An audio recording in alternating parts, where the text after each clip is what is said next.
Sussana yahu. Bir işten olacak. Sultan Murat kabus gibi çöktü üstümüze. Pria itu berkata lagi, apakah itu kebohongan? Sultan Murad seperti mimpi buruk. Mereka mengatakan dia pergi karena berduka atas anaknya. Anaknya mati karena sakit. Bagaimana kamu mengetahuinya? Mungkin dialah yang membunuh mereka. Evlatlarının yasını tutmaya gitmiş diyorlar. Temannya pun menjawab, inilah yang akan terjadi jika dia mengorbankan orang yang tak bersalah. Pria itu pun menjawab, sialan pria kejam itu. Dan inilah yang terjadi. Beter olsun.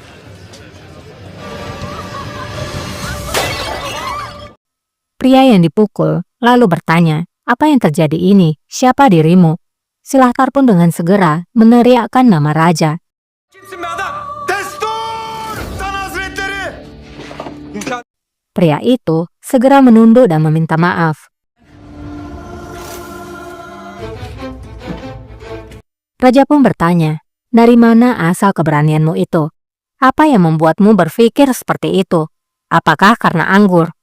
Pria itu menjawab, Rajaku, maafkan aku. Aku sudah kehilangan pikiranku. Aku punya anak, berbelas kasihanlah. Jika aku mati, Raja tak ingin mendengar apapun. Raja memerintahkan Hussein untuk memberikan segentong alkohol ke mulut pria itu. Çocuklarım var, acıyın bana. Ben ölürsem...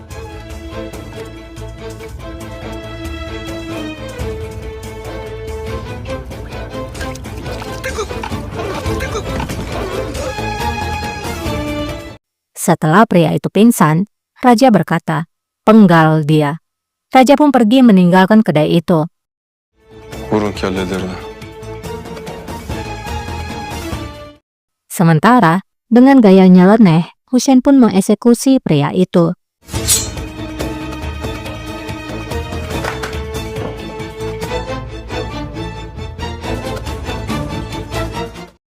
Raja lalu berbicara pada si Fasi.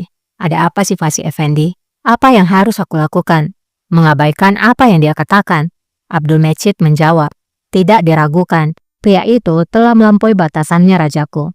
Dia memang harus dihukum. Namun, apa yang kamu lakukan? Seorang sultan seharusnya tidak melihat segalanya, tidak mendengar setiap suara, terutama saat kamu dalam penyamaran. Bir padişah her şeyi görmez. Bilhassa böyle tepkil haldeyken. Siz ahaliye sabır ele... Kamu harusnya bersabar dan toleransi. Seorang sultan harus memiliki cukup banyak pengampunan dan menutupi kesalahan. Raja pun lalu mengacungkan pisaunya ke leher Abdul Mejid. Kullarına zarar vermeyecek bir yiğitlik içinde olmalı.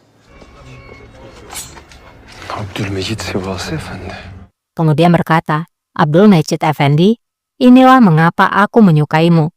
Kamu berani bicara apa adanya. Tapi kesabaranku ada batasannya. Raja pun ingin memenggal Abdul Mejid. Benim de sabrımın bir hududu var. Hünkârım. Namun Sulahtar memanggil Raja. Dan saat bersamaan, suara azan pun terdengar.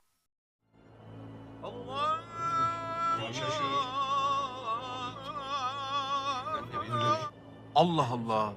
Nedir bu vakit? Seorang pria lalu berkata, mengapa azan dikumandangkan saat ini? Ini bukanlah waktunya untuk berdoa. Sekali lagi, Raja melepas nyawa Abdul Mejid karena adanya hal yang tak biasa terjadi. Hayır olsun. Ezan vakti de değil.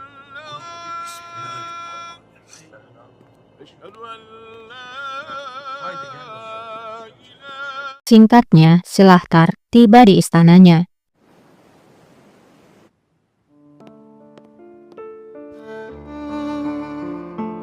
Silahtar melihat Atike yang duduk sambil tertidur di sana.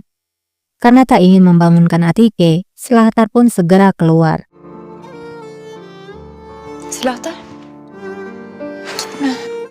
Namun Atike memanggilnya dan meminta Silahtar untuk tidak pergi. Silahtar lalu bertanya, Sultana, mengapa kamu tidak tidur?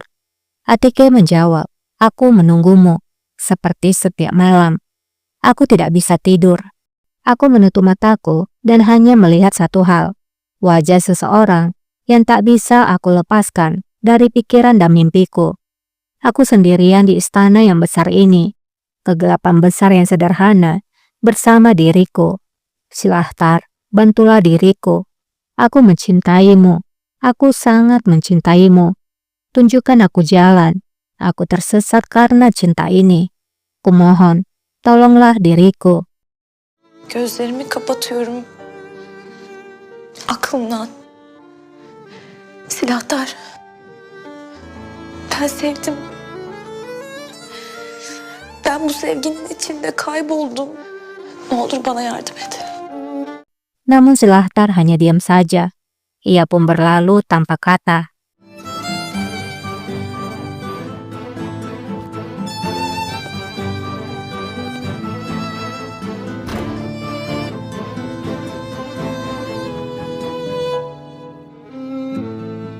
Kembali kepada Raja. Raja juga baru tiba di istananya.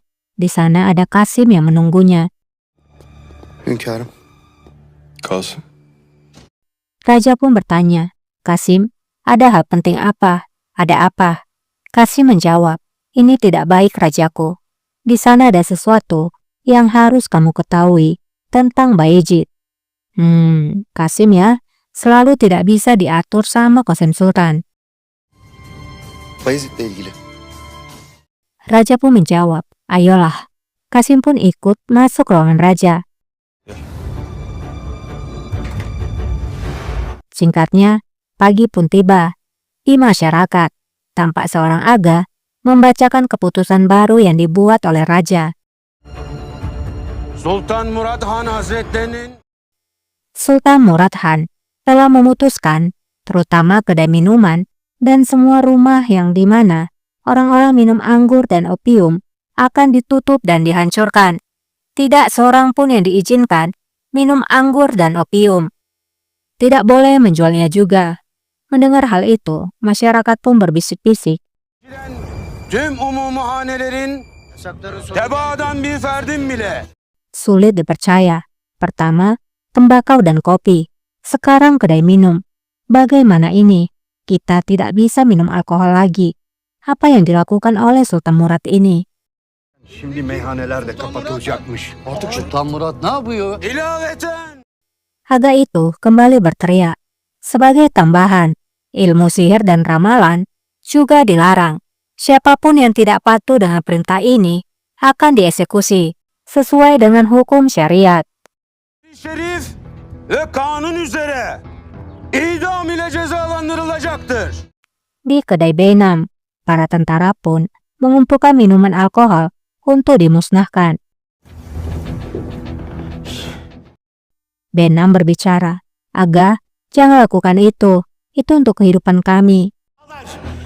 Onlar bizim ekmek